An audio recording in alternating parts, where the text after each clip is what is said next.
Isang matinding pagkabigla at pagkamangha ang nabasa sa mga mukha ni na Jiwoo at Woo-in. Walang babala, isang malakas at asol na kidlat ang pinakawalan ni Kayden na direktang tumama sa doktor. Nagulantang ang buong katawan nito at nasira maging ang sahig sa ilalim ng kanyang mga paa dahil sa tindi ng impact. Pagkatapos ng atake, napaluhod ang doktor sa matinding panghihina. Kitang-kita ang usok na lumalabas mula sa kanyang katawan, na para bang inihaw. Mula sa kanyang likuran, nag-aalalang tinawag ni Woo-in ang kanyang mentor. Ngunit mayabang na sinabi ni Kayden na buhay pa ang kanyang kalaban, at idinagdag pang hindi pala sapat ang kanyang nagamit na kapangyarihan. Muling itinaas ni Kayden ang kanyang kamay, at nagsimulang mag-ipon ng mas maraming enerhiya. Sinabi niya na sa pagkakataong ito ay tuluyan na niyang wawakasan ang buhay ng doktor. Ngunit nagulat si Kayden sa nakita. Mabilis na hamarang si Woo-in sa kanyang harapan upang ipagtanggol ang doktor.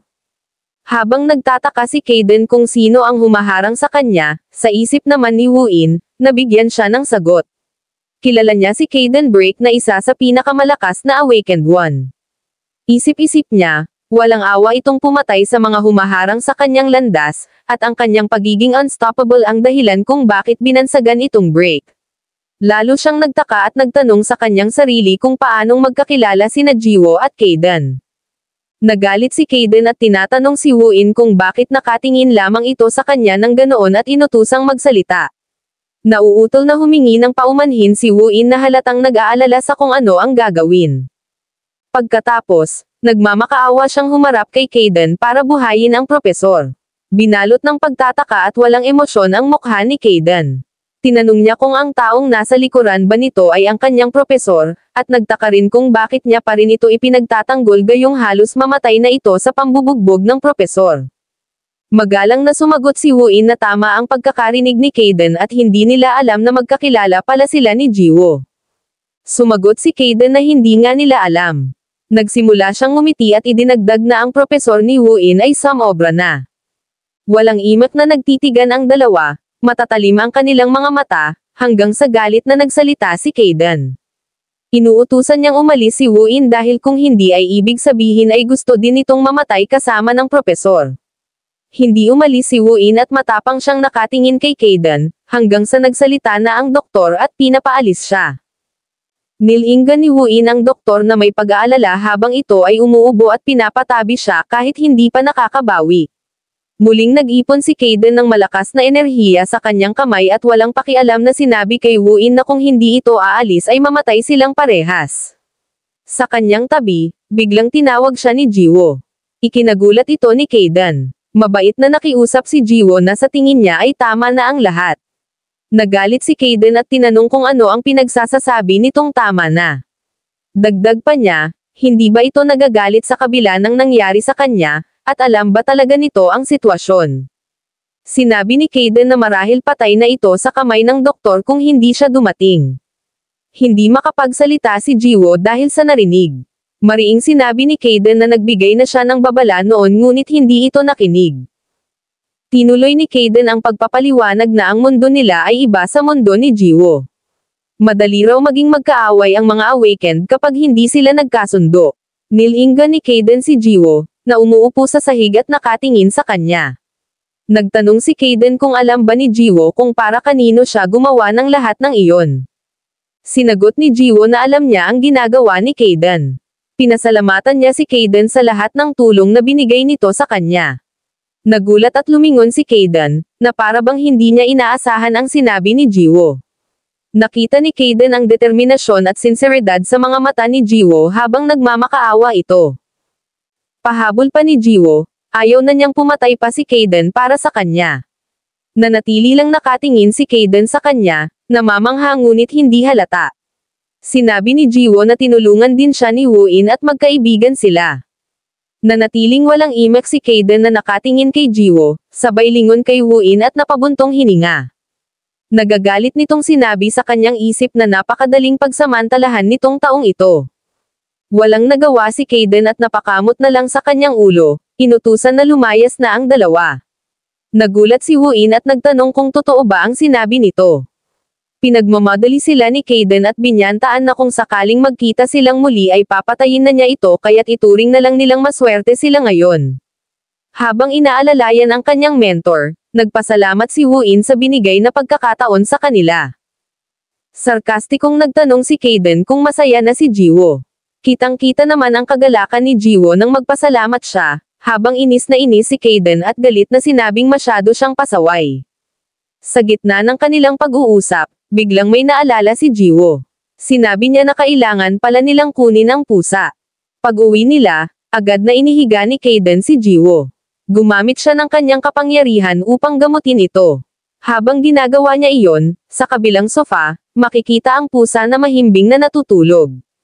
Matapos ang paggamot, galit na ipinaalam ni Kayden kay Jiwoo na alam niyang may bali ang binti nito. Gayunpaman, dahil sa kanyang kapangyarihan, mabilis itong gagaling.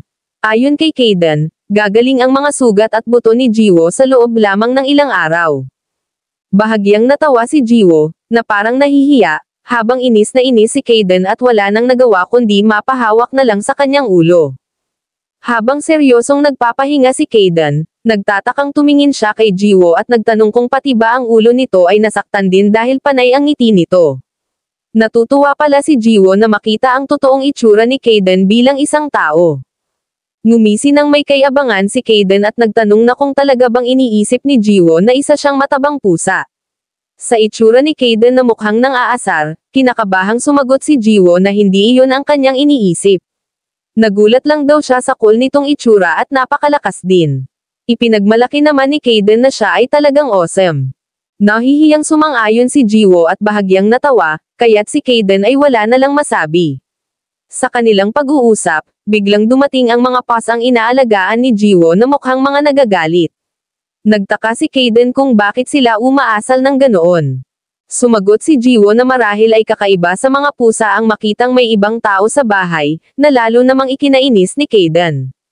Naiinis siya sa mga ito at sa kanyang isip, nagtaka siya kung bakit sila nagagalit gayong siya naman ang nagbukas ng mga lata ng pagkain nila. Ngunit biglang may naramdaman si Kayden na kakaiba, at nagtaka siya. Nagtanong si Jiwoo kung anong nangyayari ngunit hindi rin alam ni Kayden. Nagulat siya nang biglang may mga kulay asol na kuryente ang kumawala mula sa kanyang katawan, na ikinagulat din ng iba. Sumabog ang liwanag sa buong silid at nang imulat nila ang kanilang mga mata, nagulat si Kayden na muli siyang bumalik sa itsura ng isang matabang pusa. Ang kanyang itsura ay shock at nagtataka, na tila mababaliw na siya. Kinakabahan siyang nagtanong kung anong nangyari habang nakatingin sa kanyang mga kamay ng pusa. Halos mabaliw siyang nagsisigaw kung bakit na naman siya bumalik sa katawang ito. Ngunit ang pangyayari ay mukhang ikinatuwa ng ibang pusa dahil sa bumalik na ang kanilang tagapagligtas. Sa kabilang banda, sa laboratorio, marahang inalalayan ni Woo-in ang doktor at iniupo ito sa sofa. Nagtanong siya kung ayos lang ba ito, habang kitang-kita pa rin ang paghihirap ng doktor matapos ang laban. Tumayo si Woo-in at malungkot na humingi ng tawad dahil siya ang naging sanhi ng mga pangyayari, na hindi naman sinang-ayunan ng doktor. Sinabi ng doktor na kung namatay si Jiwoo, malamang ay patay na rin siya. Ang itsura ni Woo-in ay mukhang nagsisisi at nalungkot sa narinig. Nagmungkahi si Woo-in na una niyang gagamutin ang doktor ngunit tumanggi ito, dahil kailangan muna nilang makaalis. Nagutos ang doktor na kolektahin ang mga datos, na agad namang sinang-ayunan ni Woo-in. Kasabay ng pag-uusap ni Woo-in at ng doktor, makikita sa labas ang ilang lalaki na nagtatalunan sa ibabaw ng mga gusali, na tila may misyon silang patutunguhan. Ngunit isang madilim na enerhiya ang biglang naramdaman ng doktor, na ikinagulat nito. Biglang bumukas ang kanyang mata at napatitig siya kay Woo-in. Agad niyang ikinumpas ang kanyang kamay at nagpakawala ng isang atake. Galit na sinigawan ng doktor si Woo-in, nagtatanong kung bakit siya tinraider. Dahil sa pagkabigla, hindi na nailagan ni Woo-in ang atake na nagpatalsik sa kanya at hamampis siya sa pader ng silid. Galit na galit ang doktor at nilapitan siya. Sinabi nitong alam niya na balang araw ay magtatraidor si Woo-in kaya't hindi niya dito itinuro ang lahat. Nagtaka si Woo-in sa narinig at nagtanong kung bakit biglang ginawa iyon ng doktor. Hanggang sa may tumawag sa kanya at malalaman natin na Dr. Delaine pala ang pangalan ng doktor na ito. Nagulat si Dr. Delaine sa narinig at lumingon. Matapang niyang tinanong kung sino ang mga lalaking pumasok sa kanilang lugar. Isang lalaki ang nag-abiso na galing sila sa Awakeners Union at balak nilang arestuhin si Dr. Delaine sa pagsasagawa ng iligal na eksperimento. Agad siyang bumaling kay Wuin na nasa sahig pa rin at sinisi sa pag-aakalang ito ang dahilan kung bakit sila nahuli. Galit niyang sinabi na ito ang dahilan kung bakit hindi niya itinuro ang lahat, sabay kumpas ng kanyang kamay. Ngunit isang lalaki ang hamarang sa kanyang atake. Agad nitong hinayla at inilagay sa likuran ang kamay ng doktor na nag-uutos na pakawalan siya kung hindi ay papatayin sila. Galit na galit si Dr. Delaine kay Wuin dahil sa paniniwalang pinagtaksilan siya nito. Ngunit kinakabahan at tila nagdadalawang isip naman si Wuin at nauutol na tinawag ang doktor. Sinabi ng doktor kay Wuin na, tapos na ang lahat dahil sayo. Nag-utos ang tila leader ng grupo na ilabas na ang doktor. Magsasalita pa sana ito ngunit hindi na natapos nang hilahin na siya palabas ng silid. Ang leader ay lumingon kay Wuin at pinayuhan na maging siya ay sumama rin sa kanila. Yumuko lang ito at walang imak, na tila tanda ng kanyang pagsang-ayon. Sa isang mataas na gusali, sa loob ng isang marangyang opisina, tahimik na nag-uusap ang dalawang tao. Nakaupo ang isang magandang babae, abala sa pagtingin sa kanyang tablet. Nababahala siya, na nagsasabing may mga bakas, ngunit nabura na ang lahat kaya't mahirap tukuyin ang pinagmulan. Naniniwala siya na ang mga nangyari ay malamang nagawa ng mga abilidad ni Kayden. Nanatili siyang tahimik, nag-iisip ng malalim. Inihayag ng lalaki na wala pang kaalam-alam ang unyon tungkol sa sitwasyon, na sinang-ayunan ng babae. Idiniin niya na kailangang manatiling sikreto ang presensya ni Kayden dahil magiging malaking problema ito kapag nalaman ng publiko. Yes, ma'am. Tugon ng lalaki, at tinanong ang dapat gawin sa estudyante. Natahimik ang babae at dahan daw ang tumingin sa kanyang tablet. Sa screen, makikita ang larawan ni Jiwo. Samantala, abala ang mga pusa sa paglalaro. Lumilingon sila sa kaliwat kanan habang masayang nilalaro ni Jiwo gamit ang isang teaser wand. Napansin niya ang katahimikan ni Kayden at nagtataka siyang lumingon dito. Si Kayden naman ay nakaupo lang, malalim ang iniisip habang nakatingin sa labas. Nagtataka siya kung bakit siya bumalik sa anyong pusa. Hindi niya maunawaan ang kakaibang pangyayari dahil alam niyang hindi ito dapat mangyari kahit bumaba pa ang kanyang lakas.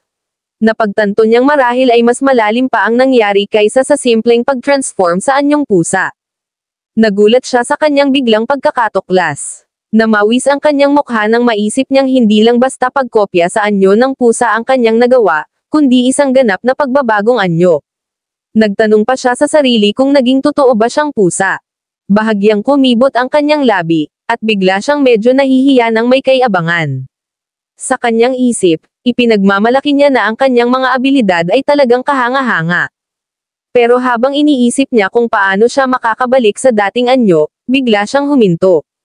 Bigla siyang tumawa ng malakas at mayabang, na nagpagulat kina Jiwo at sa iba pang mga pusa. Nagtataka silang tiningnan si Kayden, na patuloy sa pagmamalaki.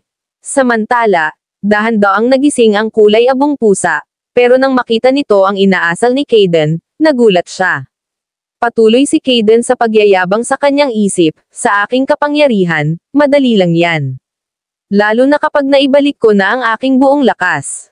At nagpatuloy ang kanyang malakas na pagtawa. Nanginginig sa takot ang kulay abong pusa, at sa halip na bumangon, nagpasya na lang itong magtulog-tulugan ulit, takot sa kakaibang inaasal ni Kayden. Mr. Kayden, nalaman niyo na ba kung bakit kayo bumalik sa anyong pusa? Tanong ni Jiwo. Ngunit si Kayden, na puno ng pagmamalaki, ay ngumiti at sumagot, iyon ay dahil ako ay isang kahanga-hangang nilalang. Kahit ako mismo ay hindi lubos na alam ang aking tunay na kagitingan. Pero habang siya ay nagsasalita, nahadyop ng kanyang paningin ang teaser wand ni Jiwo na waring humihipnotismo sa kanya. Agad siyang naghanda, yumuko, at biglang lumundag. Nakipagunahan siya sa ibang mga pusa, na tila naghihiyawan pa, para maabot ang nakasabit sa dulo ng panlatigo. Walang tigil siyang tumatalon, at naglalabasan pa ang kanyang mga kuko sa sobrang pagka-competitive. Sa wakas, naabot niya ang kanyang gusto at hinailan niya ito ng malakas, na ikinagulat at ikinabahala ni Jiwo.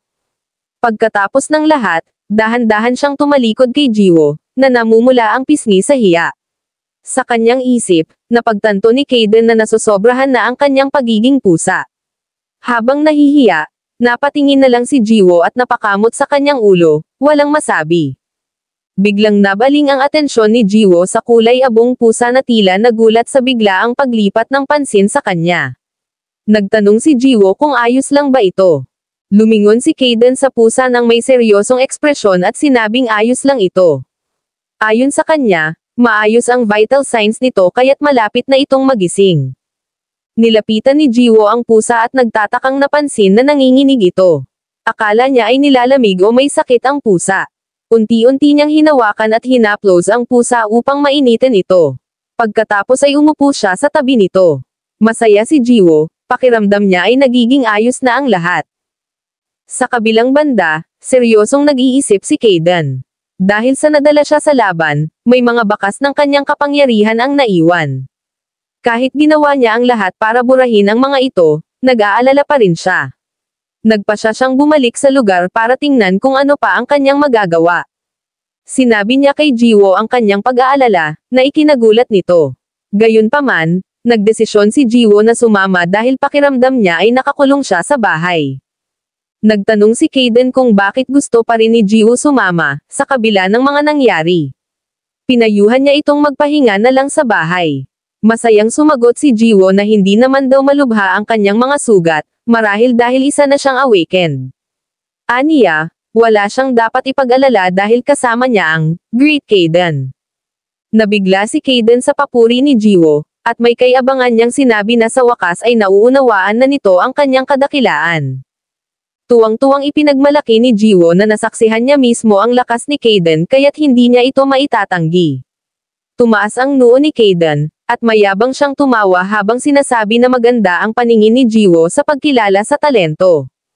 Idinagdag ni Jiwo na ang taong iyon, tinutukoy ang doktor, ay nagulat at hindi na nakalaban nang malaman na si Kaden ang kanyang kaharap. Sinabi pa ni Jiwo na gusto rin niyang maging kasing lakas ni Kaden at nagtanong kung paano. Tuwang-tuwa si Kaden sa mga papuring narinig, na tila lalong lumalaki ang ulo niya. Habang masaya ang kanilang pag-uusap, biglang may kakaibang naramdaman si Kaden na ikinagulat niya. Nagtaka si Jiwo sa inaste ni Kaden at tinawag ito. Kasabay nito, tumunog ang telepono ni Jiwo. Kinuha niya at sinagot ang tawag, at tinanong kung sino ang kausap. Sa kabilang linya, ipinakilala ng lalaki ang sarili bilang si In Hyuk-go, at nagtanong kung maaari siyang makausap ng sandali. Nagtataka si Jiwo at nagtanong kung sino ba ito at bakit siya tinatawagan. Tumugon ang lalaki na nais lang daw niyang magbigay ng payo para kay Jiwo. Samantala, nananatili ang matalas na tingin ni Kaden sa labas ng bahay, tila may hinahanap. Muling nagsalita ang lalaki, sinabing ang payo ay mula sa isang awakened patungo sa isa pa. Dahil dito, nanlaki ang mga mata ni Jiwo at siya ay pinagpawisan sa labis na kaba.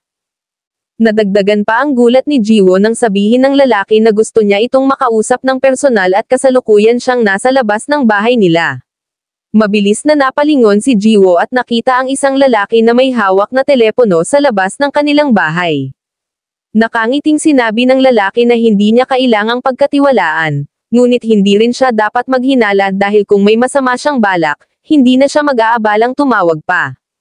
Nang makapasok si In Hyuk-go sa bahay, naging matalas ang kanyang tingin sa mga pusa ni Jiwo, lalo na sa kulay abong pusa at kay Kaden, na matabang pusa, na tila nagagalit sa presensya nito. Pinagpawisan si In Hyuk at sinabing ang dami niyang pusa, na sinagot naman ni Jiwo ng oo. Naputol ang katahimikan nang magtanong si Jiwo kung ano ang kailangan nito sa kanya. Bahagyang umubo si In Hyuk at nagsorry, sinabi na nagulat lang siya sa dami ng mga pusa. Naging seryoso si In Hyuk at sinabing didiretso na siya sa punto. Inihayag niya na gusto nilang tulungan si Jiwo sa pagiging awakened one. Nagulat si Jiwo sa narinig at kinumpirma ito. Sumang-ayon si In Hyuk at sinabing kamakailan lang ay nalaman nila ang tungkol kay Jiwo at nagsagawa na sila ng pananaliksik. Nanlaki ang mga mata ni Jiwo, tila takot sa narinig. Humihingi ng paumanhin si In Hyuk sa pag-check ng background ni Jiwoo nang hindi nagpapalam, ngunit sinabi niyang ito ang kanilang paraan upang malaman ang mga bagong awakened one sa kanilang lugar. Seryosong napaisip si Kaden kung bakit kailangan nilang gawin iyon. Nagtanong siya sa sarili kung may nagmamay-ari ba sa lugar na iyon, at baka nakaligtaan niyang alamin dahil sa pagmamadali. Nahihiyang nagtanong si Jiwoo kay In Hyuk kung isa rin siyang awakened one. Nakangiting sinagot ito ni In Hyuk at ipinakita ang kanyang kakayahan sa pamamagitan ng paglabas ng malakas na daluyong ng hangin sa kanyang mga kamay. Nganga sa gulat at pamamangha si Jiwoo sa nakita, habang seryosong nakatitig lang si Kaden. Sa kanyang isip, sinabi ni Kaden na kung ang pag-control sa hangin ang kapangyarihan nito, malamang na ang lugar ay nasa ilalim ng distrito ni Jiungyu.